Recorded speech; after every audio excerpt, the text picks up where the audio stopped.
میں نے دروازہ کھولا تو وہی پٹھان جس کا وہ اکثر ذکر کرتی تھی وہ اندر آیا۔ وہ شاید مجھ سے ڈر رہا تھا۔ میں نے کہا ڈرو نہیں بھائی، بس ملنا، اس سے علاوہ کچھ نہیں کرنا۔ مجھے کنزا نے تمہارے بارے میں سب بتایا ہے، اور یہ بھی بتایا ہے کہ تم اور یہ آپس میں شادی کرنا چاہتے ہو۔ میری بہن اس کو کہہ رہی تھی کہ چلو باتھ روم میں، لیکن وہ پٹھان مجھ سے ڈر رہا تھا اور اس کے ساتھ وہاں نہیں جا رہا تھا اور کہہ رہا تھا میں واپس جا رہا ہوں۔ میری بہن اس کی کافی منتیں کرنے لگی کہ یاسر رک جاؤ، لیکن وہ نہ رکا اور پھر وہ چلا گیا۔ میری بہن نے کہا یہ کیا کیا آپ نے بھائی، آپ کے ساتھ میری بات بھی ہوئی تھی، پھر بھی آپ نے اسے بھگا دیا۔ میں نے کہا کنزا میں تو تمہارے سامنے کھڑا تھا، میں نے تو اس سے کچھ بھی نہیں کہا، وہ خود ہی ڈر رہا تھا۔ کس قسم کی ڈرپوک بندے سے تم نے محبت کی ہے؟ اس نے کہا اچھا ٹھیک ہے۔ میں نے کہا اچھا ٹھیک ہے، وہ تو چلا گیا ہے تو تم میرے پاس آؤ۔ اس نے کہا نہیں بھائی، آج کے لیے اتنا ہی کافی ہے۔ میں نے اس کے ہاتھ سے پکڑا اور پھر گلے سے لگایا، لیکن وہ چھڑوا کے بھاگ گئی۔ میں اسے روکتا رہا لیکن وہ نہ رکی۔ وہ جا کے امی کے ساتھ اسی کمرے میں سو گئی، اور پھر میں بھی واپس اپنے بستر پہ اپنے ہاتھ سے فارغ کر کے سو گیا، اور پھر میری آنکھ بھی لگ گئی۔ پھر مجھے میری امی نے اٹھایا تھا، تقریباً 7 بج رہے تھے، سورج بھی نکل رہا تھا۔ میری امی نے کہا جاؤ یوسف خالہ کے گھر سے ناشتہ لے کے آؤ، تمہاری خالہ نے ہم سب کے لیے ناشتہ بنایا ہوا ہے۔ میں نے کہا اچھا امی۔ پھر میں منہ دھو کے خالہ کے گھر روانہ ہو گیا۔ خالہ کے گھر گیا تو اس کی بیٹی نے ہم سب کے لیے ناشتہ بنایا ہوا تھا۔ یوسف بھائی آپ تو آتے ہی نہیں، شکر ہے آج آپ نے چکر لگا لیا۔ میں نے کہا ہاں بس تمہیں نہیں پتا کیا پریشانیاں چل رہی ہیں، اور دکان سے ٹائم ہی نہیں لگتا۔ اس نے کہا کہ کبھی ہمیں بھی ٹائم دے دیا کرو۔ آج اس کی باتوں میں عجیب سی بے چینی نظر آ رہی تھی۔ وہ شاید مجھ سے کوئی بات کرنا چاہتی تھی، جسے میں سمجھ نہیں پا رہا تھا کہ وہ اس طرح سے کیوں بات کر رہی تھی۔ پھر اتنے میں خالہ بھی اوپر سے آ گئی۔ مجھے کہا یوسف سناؤ رات کیسی گزری؟ پھر میں نے کہا خالہ کیسی گزرے گی، آپ کو تو پتہ ہی ہے۔ میری خالہ مجھ سے کہنے لگی یوسف ماں کو سمجھاؤ، ابا کے گھر واپس چلی جائے، اس عمر میں کہاں جائے گی وہ؟ میں نے کہا نہیں خالہ، چاہے مجھے کچھ بھی کرنا پڑے لیکن ہم اس گھر میں واپس نہیں جائیں گے۔ میرے ابا نے میری اماں کے ساتھ بہت ناانصافی کی ہے۔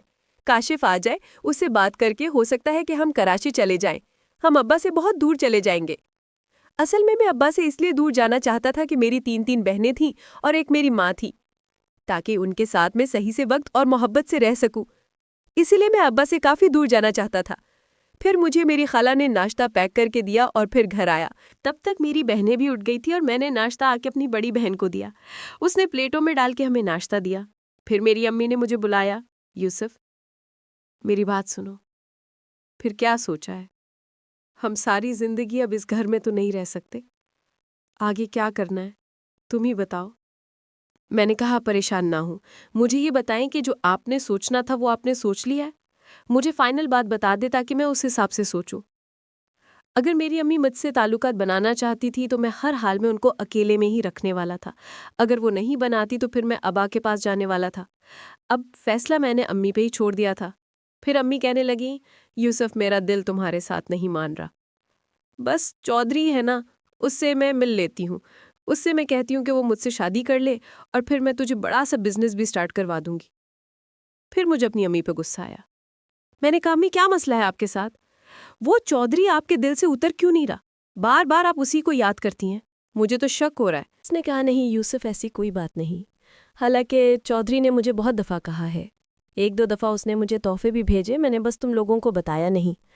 میں نے آج تک اس کے ساتھ ایسا تعلق نہیں بنایا۔ میں نے کہا اچھا امی میری بھی ایک شرط ہے، اگر آپ اس چودھری کے پاس رہنا چاہتی ہیں تو مجھے بھی خوش کرنا پڑے گا، پھر میں اس بارے میں ضرور سوچوں گا۔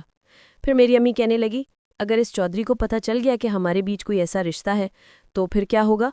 میں نے کہا امی اسی لیے تو میں کہہ رہا ہوں آپ اس کے چکر میں نہ پڑے، ہم ایسا کرتے ہیں کہ ہم کراچی چلے جاتے ہیں، میں بھی وہاں کوئی اچھا سا کاروبار سٹارٹ کر لوں گا اور پھر ہم وہاں کرائے کے مکان میں رہ لیں گے۔ وہ بڑا شہر ہے، میں اپنی دونوں بہنوں کو پڑھاؤں گا اور بڑی کنزا کا کوئی اچھا سا رشتہ دیکھ کر شادی کر دیں گے۔ میری امی اب پریشان ہو گئی تھی، اس کو یہ مشورہ اچھا لگ رہا تھا، ہم کراچی شفٹ ہو جاتے ہیں۔ اس نے کہا اچھا آنے دو کاشف کو، وہ تو آج ویسے بھی پہنچ جائے گا، اس سے بات کرتے ہیں کہ کیا وہ ہمیں وہاں سیٹل کر سکتا ہے۔ میں نے کہا کہ چلو ٹھیک ہے۔ پھر میں نے کہا امی میں دکان سے چکر لگا کر آتا ہوں۔ پھر میں باہر آیا، چھوٹے نے دکان کھولی ہوئی تھی اور ٹائم بھی 9 بج چکے تھے۔ پھر چھوٹا کہنے لگا یار استاد جی آپ سے ایک بات کرنی تھی بہت ضروری۔ میں نے کہا ہاں بولو۔ اس نے کہا وہ عورت نہیں تھی جو 4000 کا راشن لے کر گئی تھی؟ میں نے کہا ہاں ہاں۔ چھوٹا بولا کہ وہ